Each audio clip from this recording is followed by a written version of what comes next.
Ele está aqui, o Deus da obra está aqui. Veja bem, irmãos, vocês sabem o que é isso aqui? A palavra de Deus. Se existe uma coisa que pode tirar você do fundo do poço, é a palavra de Deus. Se existe uma coisa que pode restaurar seu casamento, é a palavra de Deus. Se existe uma coisa que pode tirar você da miséria, do fracasso, é a palavra de Deus. Se existe uma coisa que pode tornar você um campeão, um vencedor, é a palavra de Deus. Se existe uma coisa neste mundo que pode tornar você uma pessoa feliz, alegre, curada, abençoada, restaurada, é a palavra de Deus, mais nada. Ela pode, só ela, mais ninguém. Mas você precisa crer nesta palavra. E não basta você vir aqui escutar a palavra, você tem que crer nela. Você tem que crer nela, você tem que abraçar ela e praticar ela. Tem dois grupos de pessoas aqui hoje. Eu espero que até o final do culto tenha só um. Os dois grupos estão aqui. O grupo dos vitoriosos e dos derrotados. O grupo dos derrotados são aqueles que ouvem o que eu vou pregar, saem daqui e não fazem nada, ficam de braços cruzados. Agora, os vencedores são aqueles que vão ouvir, têm ouvido e lá fora têm praticado. Esses, Deus faz questão de fazer diferença na vida dele, porque Jesus disse: quem ouve essas minhas palavras e as pratica, eu vou fazer dele um homem que jamais vai cair e jamais será derrotado. Eu quero que você saia do time daqueles que só ouve e não toma nenhuma atitude. A diferença dos que vencem e dos que perdem é daqueles que ouvem e praticam. Você tem que ouvir a palavra aqui e praticar. Não adianta nada você escutar eu gritar, falar e determinar e fazer e orar por você, se você não acreditar, primeiro em Deus, segundo na palavra e depois naquele que está pregando. Porque eu estou aqui em nome de quem? Eu estou aqui porque eu mesmo me coloquei aqui? Não. Se eu mesmo me colocasse aqui, o diabo ia dar na minha cara hoje. Que eu chamei ele de palhaço. Tente chamar o diabo de palhaço sem estar bem com Deus. Vocês ouviram isso? Agora escutem isso. Olha o versículo 9. 3:9. Proclamai entre as nações, santificai uma guerra santa. Proclamai uma guerra santa. Olha para cá, irmãos. Deus está nos chamando para uma guerra santa. O que é essa guerra santa? É uma guerra que o diabo travou contra a igreja, contra os santos de Deus. Quantos aqui são santos de Deus? Há uma guerra contra você, há um complô contra você, há uma guerra, uma batalha contra a igreja, contra os santos de Deus. Deus disse para Joel: Joel, olha, os cortador, o migrador, o devorador, esses gafanhotos estão tudo aí, destruindo, matando, acabando com tudo. Então eu quero que você chame o povo para uma guerra santa, convoque o povo para uma guerra santa. Mas ele disse: não convoque qualquer um, chama só os valentes. Deus mandou convocar os valentes. Será que você está na lista de Deus? Lista de ser valente? Quem é valente para Deus? É aquele que não desiste nunca. Quem é valente para Deus? Aquele que olha a luta e diz assim: eu vou vencer ela, eu vou à luta, eu vou vencer, eu não vou desanimar, porque Deus está comigo. Deus disse: chamem, convoquem para uma guerra santa. A primeira coisa que Deus me disse essa tarde, Ele disse: é uma guerra santa. Irmãos, há uma guerra travada contra você e contra mim. O diabo é o maior interessado de você viver triste, abatido, cheio de problemas. O diabo quer que você viva uma vida destruída. O diabo quer que você entre no jogo dele. Vocês estão ouvindo isso? Por isso que Jesus disse que ele veio matar, roubar e destruir. O diabo não brinca em serviço. Ele não olha a cara, ele não olha a idade. Vocês viram aí? Ele não olha a idade. Há uma guerra santa travada. O diabo está aí lutando, fazendo de tudo. Para quê? Para que você não vença, para que você não cresça. O diabo quer que você desista. O diabo quer te levar à bancarrota. O diabo quer que você perca a sua casa, perca a sua família, perca a sua dignidade. Ele quer que você perca a sua fé, ele quer que você perca o seu trabalho, a sua alegria. Mas Deus quer o inverso. Deus quer que você tenha paz, Deus quer que você tenha um bom casamento, Deus quer que você seja próspero, Deus quer que o seu casamento seja restituído. Deus quer o inverso do diabo e Ele está chamando você para a guerra. Alguém está disposto a guerrear ao lado do Senhor? Deus chamou os valentes. Por que Deus falou: chame os valentes? Porque o valente nunca volta atrás. O valente nunca deixa a batalha no caminho. Ele é valente. Amém, gente? Agora escute uma coisa. Deus está nos convocando para uma guerra. Se você ficar em casa de braços cruzados, se você ficar vendo a banda passar, se você ficar vendo só o diabo entrar, destruir, acabar com tudo e não fizer nada, isso ele vai fazer. Ele vai continuar ganhando campo. Ele vai continuar lutando contra a sua vida. E Deus já está dizendo para você e para mim: convoque uma guerra. Convoque uma guerra santa. Levanta o meu povo para a guerra, porque eu vou restituir eles 7 vezes mais de tudo que foram roubados. Quantas pessoas vivem frustradas? Quantas pessoas frustradas? Quantas pessoas vivem uma frustração crônica? Como assim, pastor? Se frustrou porque não conseguiu aquele emprego. Se frustrou porque entrou no emprego e logo foi mandado embora. Se frustrou porque o casamento não deu certo. Se frustrou porque o namoro não deu certo. Se frustrou porque queria conquistar, não conquistou. Se frustrou por isso, por aquilo. O diabo arruma N motivos para você se frustrar. Mas Deus te dá um motivo para você nunca desistir. Qual o motivo? Ele diz: eu sou contigo. Esse é o motivo básico. Agora, quando Deus fala de valente na Bíblia, me vem logo à memória um homem. Tem muitos, mas me vem logo à memória Gideão. Vocês estão ouvindo isso? Me vem logo à memória Gideão. O que atraiu a atenção de Deus a Gideão, hein? O que atraiu a atenção de Deus a vocês que estão aqui? Escute bem, cada um de vocês que estão aqui, Deus olhou para vocês e disse: eu vou levar ele lá, porque eu quero falar com ele, como eu falei com Gideão, e como eu fiz com Gideão, eu quero fazer com a vida dele, com a vida dela. Fala pro teu irmão que está do teu lado aí: você não está aqui por um acaso, Deus marcou esse encontro contigo. Olha para a pessoa e diz assim: talvez lá fora ninguém vê nada em você, talvez você não seja nada lá fora, mas Deus está dizendo para você: você tem algo que me agrada. O que? Você é valente.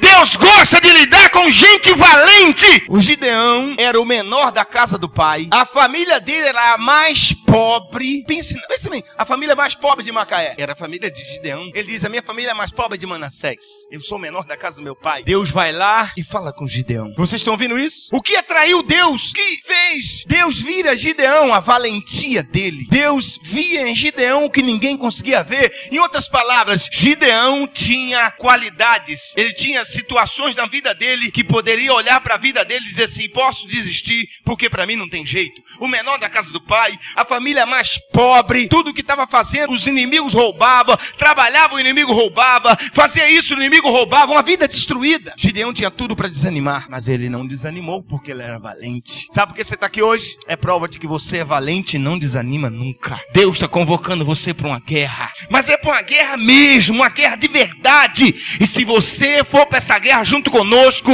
Deus está te convocando, você vai ver resultados que você jamais imaginou ver na sua vida. Você vai ver coisas acontecendo, porque quando você sai para a guerra, Deus vai na tua frente. E aí que está o segredo. Deus apareceu para Gideão. Enquanto todo mundo estava escondido em cavernas, em covas, Gideão era o único que botou a cara na reta. O Gideão foi o único que não se escondeu, ficou lá tentando aproveitar o que sobrou. Gideão estava lá, ele não parou, não desanimou. Um valente nunca para, um valente nunca desanima, um valente consegue pegar o resto, o caco, e tentar recuperar alguma coisa, porque é valente. Aí Deus aparece para ele: Gideão, o Senhor é contigo, varão valente, e através de você eu vou livrar Israel da mão dos medianitas. Escute bem, é através de você que Deus vai mudar toda essa situação. Deus está chamando você para, através de você, mudar tudo. Você está disposto a obedecer? Está disposto a fazer o que Deus mandar? Se você estiver disposto como Gideão, se prepare, porque Deus vai mudar a sua história. E Gideão então chega para Deus e diz: Senhor, é muita gente, tem muita gente lá. Eu disse assim: convoca o povo para a guerra. Gideão chegou e disse: pessoal, Deus mandou convocar vocês para a guerra. Venham os valentes. 32 mil se levantaram. Pois não, aqui está os 32 mil valentes. Deus disse assim: olha como é que Deus leva a sério a guerra. Em Deuteronômio, capítulo de número 20, olha como Deus leva a sério a guerra. Você deve meditar nisso. Deus falou para Moisés: Moisés, convoque o povo para a guerra. E Deus disse então: todos os homens de guerra estão convocados para a peleja. E veio aquela multidão. Aí Deus virou e disse assim para o sacerdote: Moisés, manda os sacerdotes apregoar, entrar no meio do povo e sair gritando. E os sacerdotes saiu no meio do povo gritando assim: quem de vocês que for medroso e coração de manteiga, por favor, volte da onde vieram. Porque Deus não gosta de gente de coração de manteiga. Deus não gosta de gente covarde. Não, olhe pro irmão agora, senão ele pode achar que você está dizendo que ele tem coração de manteiga. Escute bem, o que é um coração de manteiga? É gente que qualquer coisa chora. É gente que qualquer coisa... Deus não gosta disso. Um valente não vive chorando. Um valente vive lutando. Amém? Jesus disse assim: eu não vim trazer paz à terra. O que ele veio trazer, gente? Cadê a sua? Olha a espada que ele veio trazer. Essa espada corta todos os demônios. Aleluia. Agora escutem isso. Ele disse que era para quem tinha um coração de manteiga voltar atrás. Porque olhe para cá. Numa guerra, olhe para mim, gente. Numa guerra, Você tem que levar a sério a guerra. Deus leva a sério. Numa guerra, se você for um camarada de coração manteigado, da primeira situação você desmaia. Esses dias eu vi um filme, nós vimos um filme evangélico de um soldado, fatos verídicos. Vimos lá em casa com a juventude, até o último homem. Mas se o coração for de manteiga, eu aconselho não ver. Irmãos, tanta gente morrendo na guerra, ele crente. Todo mundo, muita gente morrendo. Ele olhava assim, tinha gente sem as duas pernas. Ele olhava assim, tinha gente toda arrebentada. Ele foi para ajudar como médico. Ele foi treinado para ajudar como médico, porque ele disse que fez um voto com Deus de nunca botar a mão numa arma. E ele foi. E lá ele viu os amigos dele todos despedaçados. Ele aplicava morfina neles. E no final, depois de todo o destroço, todo mundo já havia descido, recuado. Ele ficou sozinho no alto da colina, procurando pessoas vivas, todas arrebentadas, mas vivas. Ele via pessoas sem as pernas, sem os braços, faltando pedaço. E ele pegava aquelas pessoas, aplicava remédio, e ele ia descendo aquelas pessoas do penhasco. Ele ia descendo porque elas estavam sem perna, estavam faltando pedaços, mas estavam vivas. Eram almas. E ele teve que ser valente para fazer aquilo, senão ele desistia. Ele passou toda a madrugada descendo gente, a ponto das mãos ficarem feridas de segurar a corda. E quando ele já não tinha mais força, ele dizia assim: Deus, só mais um. Aí descia aquele: Senhor, só mais um. E Senhor, só mais um. E ia descendo. Ele teve que ser valente. Se ele tivesse o coração amanteigado, quando ele visse o primeiro amigo dele rebentado pelo meio, sem cabeça, ele dizia: não, deixa eu voltar para casa. Escute bem, numa guerra você tem que ser forte, não pode ter coração de manteiga, não pode ter um coração medroso. Numa guerra você tem que ser forte, e numa guerra você tem que olhar o teu alvo e não olhar nada à sua volta. Você tem que ter um alvo. Como é que você vai vencer tendo um coração de manteiga? Basta o primeiro ataque do inimigo, pronto, você viu um morrer do seu lado e você já está desesperado. Não, assim você não vence. E depois, olha como é que Deus leva a sério. Deus disse: agora apregoe. Os sacerdotes apregoem no meio da multidão. Diz assim: você que se casou, mas não teve tempo de desposar a sua esposa ainda, que veio para a guerra, volte agora para desposar com a sua esposa. Você que plantou uma vinha, mas não conseguiu tomar do vinho ainda, volte para a sua vinha. Você que comprou um campo e não ouviu esse campo, volte para ver o seu campo. Por quê? Numa guerra você não pode ter coração dividido. Numa guerra você não pode olhar para duas direções. Numa guerra só pode olhar para uma. Você não podia, porque se o camarada casou, não pode ter lua de mel, ele ia ficar na guerra assim: oh, quando eu voltar. Não, ele tem que estar na guerra pensando na guerra. Ele tem que ir na guerra pensando no inimigo, pensando no objetivo de vencer. E não pode pensar duas coisas ao mesmo tempo. Escute bem, esse é o problema de muitos crentes. Vai para a guerra e fica pensando num monte de problema. E o diabo despeja um monte de problema na sua cabeça, porque ele quer te parar, ele quer te desanimar. Escute, não olhe para isso. Olhe para o teu alvo, aonde você quer chegar. Qual é o seu objetivo? Você não pode parar, porque nem uma coisa e nem outra. O Gideão, por ser jovem, meio inexperiente ainda, era valente, mas não tinha muita experiência. Ele viu que tinha muitos inimigos, muitos mesmo. Por fora ele não deixava transparecer, mas por dentro Deus sabia que Gideão estava tremendo. O Gideão estava com medo. Talvez seja o caso de muita gente. Por fora você não demonstra, mas por dentro você teme essa situação, você teme o desemprego, você teme as dívidas, você teme o problema no casamento, você fica pensando aonde isso vai chegar, aonde isso vai me levar, meu Deus, quando isso vai acabar? Deus sabe o que passa dentro de você. E Deus então aparece para Gideão e diz assim: Gideão, eu sei que você está com medo, ainda que você não deixe transparecer para os demais, mas eu conheço que você está com medo, mas eu te trouxe a resposta. Eu disse para ele assim: eu quero que você vá lá no território do inimigo, se esconde, vai você e seu escudeiro lá no território do inimigo. Presta atenção nisso. Vai lá no território do inimigo, que às vezes é melhor escutar o inimigo falar do que escutar Deus falar. Ver o inimigo dizer que está derrotado. Porque às vezes Deus fala assim: não temas, eu te dei vitória. Você diz: Deus me deu vitória. Mas quando você vê o diabo olhar para você e dizer assim: desgraçado, você me venceu, parece que a sua energia cresce. Deus disse assim: Gideão, vai lá no campo do inimigo, vai você e seu escudeiro, vai lá que lá eu vou falar contigo. Gideão disse: é para ir? Então vamos. Chamou o seu escudeiro. O escudeiro era um homem de confiança que guardava, segurava para Gideão o escudo, segurava a lança, segurava a espada. Gideão, quando queria lutar, o escudeiro dizia assim: o que é que você quer? Ele disse: eu quero espada. Então ele pegava, ele segurava as armas de Gideão. Gideão foi para o campo do inimigo, escondido, e ele foi para um lugar estratégico e ficou lá. E de repente ele viu dois soldados conversando. Quantos soldados? Dois soldados conversando. Um virou para o outro e disse assim: rapaz, Gideão escutando, eu tive um sonho esta noite. Que sonho é esse? Ele disse: rapaz, eu sonhei um negócio estranho. E ele disse: me conta. E eu sonhei o seguinte, que de repente repente, um pequeno pão de cevada veio no arraial e começou a rodar.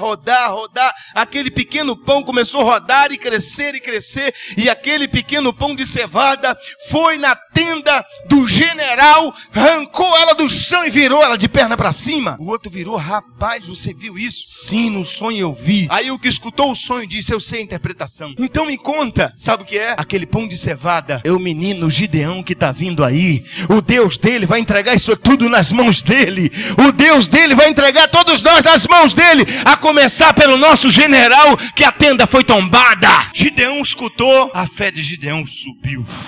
Gideão virou para o seu escudeiro e disse: podemos ir e lutar, porque eu sei que a vitória já é nossa. Deus já nos entregou a multidão deles na nossa mão, amém? O escudeiro de Gideão ficou do mesmo jeito assim. O que isso quer dizer? O que Gideão entendeu? E o Gideão entendeu porque pão de cevada era o apelido de Gideão no meio dos dele. Olha como é que Deus sabia até o apelido de Gideão. Quando Gideão escutou: eu vi um pequeno pão de cevada rodando no meio do povo. O apelido de Gideão era pão de cevada. Pão de cevada é o pão sem fermento. A cevada é um parente meio distante do trigo. E a cevada era ração para animais naqueles dias. Mas a coisa estava tão feia em Israel, que eles estavam comendo cevada, estavam comendo pão de cevada. A coisa estava tão preta, tão difícil. Os inimigos estavam invadindo, destruindo tudo, que eles tinham que comer pão de cevada, comida de animais. E o pão de cevada, além de ser comida de animais, a classe mais pobre, por isso que Gideão disse: eu sou da família mais pobre, era também feito pão de cevada para os pobres. Os pobres comiam pão de cevada. Talvez Gideão era daqueles barrigudinhos que quando pequenininho não queria só um pão, queria dois. Aí botaram o nome dele: olha o pãozinho de cevada aí. Por que o pão de cevada? Diga comigo, por que o pão de cevada? O pão de cevada ali tipificava Gideão. Em outra linguagem, para que vocês entendam como Gideão entendeu, o Gideão entendeu que Deus ia pegar o pãozinho de cevada. Pãozinho de cevada era aquela coisa sem importância, aquela coisa sem valor, aquela era considerado como nada. Escute bem, talvez lá onde você trabalha, todo mundo olha para você e diz assim: ali está o pãozinho de cevada, mas não sabe que Deus vai pegar esse pãozinho de cevada e vai fazer um destroço. Talvez lá na sua casa ninguém dá bola para você, talvez você seja o pãozinho de cevada, mas deixa eu te dizer, o pãozinho de cevada na mão de Deus vai fazer um estrago. Aonde tem um pãozinho de cevada aqui? Você e eu somos o pãozinho de cevada, somos Gideão, aquele pãozinho que ninguém dá nada por ele. Escute bem, talvez você é aquela pessoa que ninguém dá nada para você, ninguém dá nada, diz assim: isso aí já era, isso aí não vai chegar a lugar nenhum, isso aí é uma coisa qualquer. Deixa eu dizer uma coisa, Deus está dizendo: eu vou pegar você que não é nada, que é pequeno, e vou te levantar, vou te abençoar, e vou tornar você uma pessoa grande, abençoada. Eu vou fazer porque eu sou Deus. Quantas pessoas que estão aqui, que devido à situação estão vivendo como um pãozinho de cevada, desprezados e desprezados. O valor de muitas pessoas está no dinheiro que elas têm. Se elas não têm dinheiro, elas não têm valor. Mas escute bem, o que o mundo despreza, Deus abraça. O mundo despreza as coisas pequenas, Deus ama as coisas pequenas. Quantas coisas pequenas tem aqui? Eu sou um deles. Deus ama. O mundo despreza as coisinhas pequenas, mas Deus ama as coisas pequenas. O Gideão entendeu na lata.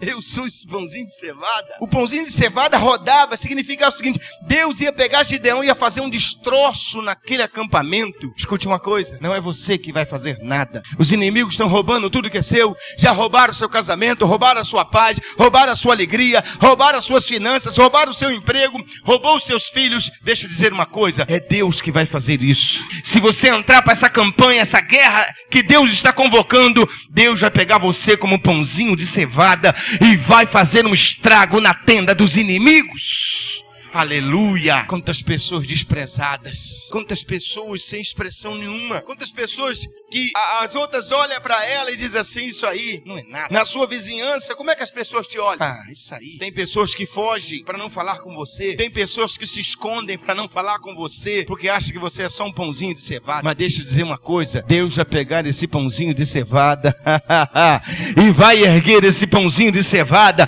Quem acredita na palavra de Deus aí, diga glória a Jesus. Deus pegou o Gideão e fez um arraso. Deus trouxe tudo de volta que foi roubado. Deus destruiu os medianitas através de Gideão. E Deus disse assim: eu vou destruir eles como se fosse um homem só. Quem está me ouvindo, diga amém. Deus disse: eu vou destruí-los como se fosse um homem só. Era tantos como a areia da praia e do mar. Mas Deus disse: eu vou destruir como se fosse um. Então deixa eu dizer uma coisa para vocês. Não importa o valor que o mundo te dá, não importa o valor que a tua família te dá, não importa o valor que o marido te dá, que a esposa te dá, não interessa o valor que as pessoas do trabalho te dão, não interessa. Eu quero te dizer uma coisa: Deus ama esse pãozinho de cevada que é você. Deus quer pegar esse pãozinho de cevada, aleluia, e fazer uma arraso. Escute bem, olha o que Deus disse. Sabe o primeiro que Deus derrubou? A tenda do chefe. Esse demônio que montou barraca aí perto da sua casa, montou fortaleza. Escute bem, levante a tua mão para o céu e levante a mão para o céu e diga assim: Satanás, você armou tenda no lugar errado. O pãozinho de cevada está chegando. Aleluia! Deus já derrubar essa tenda de Satanás. Fale para alguém aí: Deus já derrubar a tenda do diabo. Deus já derrubar a tenda do chefão.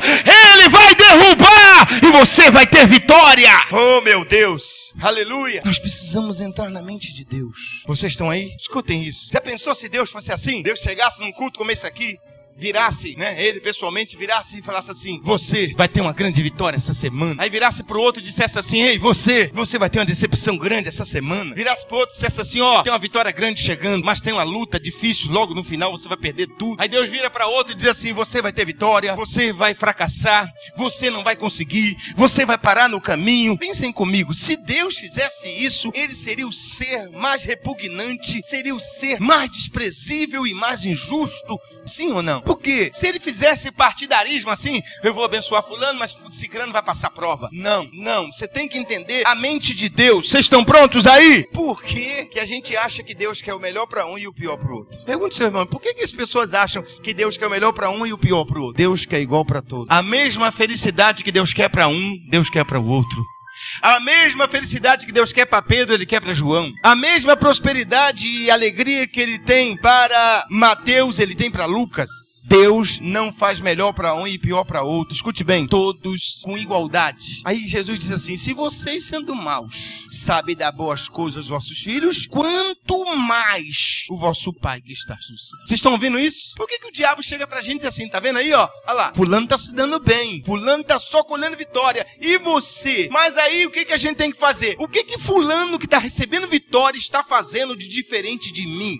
Durante um ano, por exemplo, 2 irmãos, durante um ano, todo dia, nos 365 ou 66 dias do ano, o Antônio e o Joaquim, eu vou botar um nome em português, Antônio e Joaquim. O Antônio, durante todo o ano, sai 7 horas da manhã e volta às 19. E, por sua vez, o outro dorme até meio-dia, depois senta na frente da televisão, come, bebe, dorme de novo, e assim a vida durante tudo isso. No final de um ano, como vai estar a vida de um e como vai estar a vida do outro?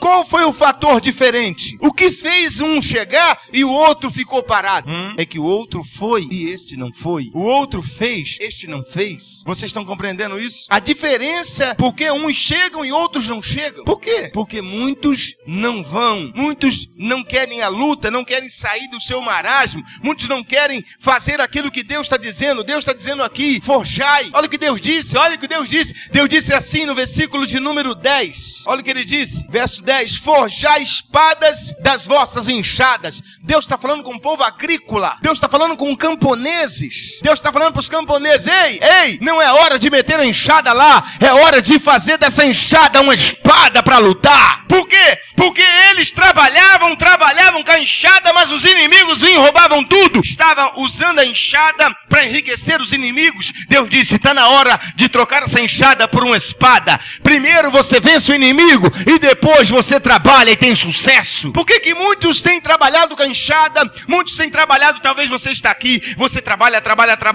e não chega a lugar. Por quê? Porque os inimigos estão pegando e você está trabalhando para o inimigo. Por que Deus disse aqui: ei, é hora de parar com a enxada? Porque você está trabalhando para o inimigo. Os inimigos pegam tudo que você conquista. É hora de você pegar a espada para lutar. E ele disse assim no versículo seguinte, ainda no mesmo versículo 10, ele disse assim: e lanças das vossas foices. Quem estava trabalhando com a foice, roçando na lavoura, Deus disse: ei, para com a foice, pega a foice e faça dela uma lança, porque agora não é hora de roçar, agora é hora de lutar, porque você luta, trabalha, o inimigo rouba a tua paz, rouba a tua alegria, rouba teu casamento, rouba as tuas finanças. Vocês estão entendendo? Diga amém. Por isso que Deus disse: congregai uma batalha, uma guerra. Você tem que ir para a guerra, porque as coisas boas não vão acontecer na sua vida, porque os inimigos estão lá. Os inimigos estão lá para roubar a tua paz e a tua alegria. E Deus está dizendo: você tem que lutar. E a nossa luta não é contra? Nossa luta é contra principados. Tem demônios trabalhando. Escute, tem demônios trabalhando para você não ser feliz. Tem demônios trabalhando para você não ter paz.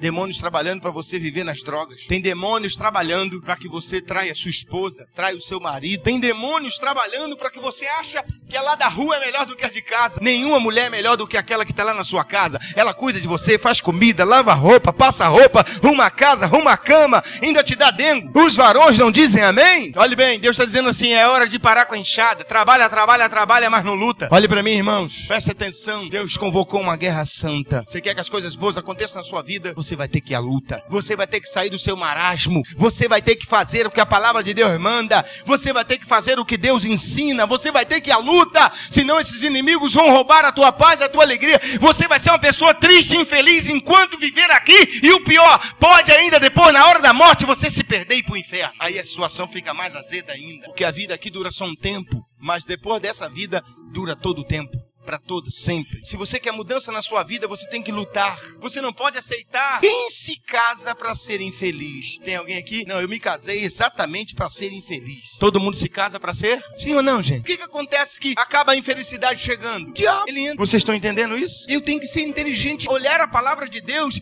e lutar. Mas Deus disse aqui, ó, olha o que ele disse. Ele que disse, quer brigar, briga com ele. Ele diz aqui, ó: e diga o fraco, eu sou forte. Forjar espadas das vossas enxadas, lanças das vossas foices, e digo fraco, eu sou forte. Ajuntai-vos e vinde todos os povos em redor, congregai-vos e descer ali todos os valentes. Todos os valentes, movam-se as nações, subam ao vale de Josafá, porque ali me assentarei para julgar todas as nações em redor. Deus está chamando os valentes. Deus está chamando você para lutar, para ir para a guerra. Amém, gente? E depois que a sua guerra estiver vencida, Deus já mandar outras pessoas para você guerrear junto com ela. A guerra não acaba nunca. Por isso que Deus chama valentes. Um valente jamais para no caminho ou deixa alguém para trás. O Gideão, que se achava o menor, o mais fraco, Deus disse: eu vou falar contigo. Escute bem, todos que estão aqui, Deus trouxe você hoje aqui para falar contigo. Que aquela revelação que ele deu em sonho pro inimigo, ele deu pro inimigo. Os dois soldados inimigos disseram: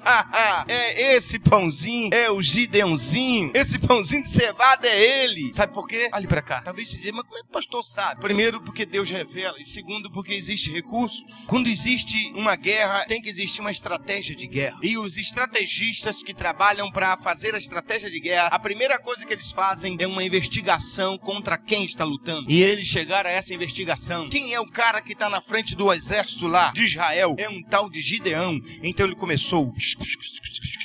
começou a pesquisar, e não tinha internet, é claro, né? E começou a pesquisar e foi à luta. Descobriram que Gideão, na verdade, era o pãozinho. Disseram, ele tem até um apelido esquisito. O apelido dele era pãozinho de cevada. Então, quando ele sonhou e o outro já tinha escutado dentro da estratégia de guerra quem era Gideão, era, na sua infância, ele era chamado como pãozinho de cevada. Uma coisa sem valor, uma coisa pequena, uma coisa que ninguém dava importância, uma coisa que ninguém dava valor. Talvez você chegou hoje aqui se sentindo assim. Deixa eu dizer para você uma coisa. Talvez você entrou aqui hoje se sentindo assim, um pãozinho de cevada, uma coisinha sem valor. As pessoas te olham atravessado, as pessoas olham para você e te desprezam, as pessoas olham para você e não dão a mínima para você, e você tem se sentido abandonado. Você acha muitas vezes que não vai conseguir, mas o Senhor manda eu te dizer essa noite: ei, pãozinho de cevada, você está nas minhas mãos e quem vai fazer a obra sou eu. É Ele que vai fazer. Diga para alguém aí: é Deus que vai fazer. Diga para a pessoa: seja só o pãozinho de cevada, mais nada.